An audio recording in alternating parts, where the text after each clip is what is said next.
Good morning, my Martians. So today I felt like eating palm nut soup and gari.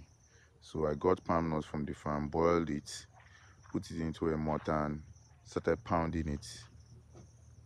After that, I now put it into a basin, pour hot water into the pounded banga and squeeze out the juice.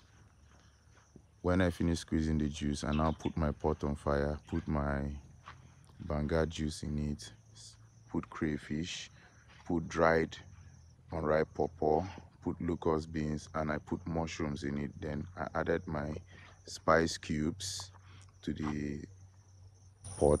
Then I also added salt. But today I'm going to be using grilled catfish that I had been grilling like overnight.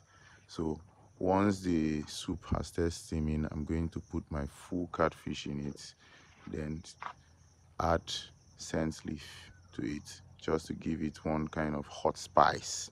Since it was in the morning, I just woke up tired from last night, so I needed to spice up my day. So after adding that scent leaf, I think 5 minutes and the soup is ready. So I dish it out, and as the head, I took the head of the fish and had eba, soft and nice.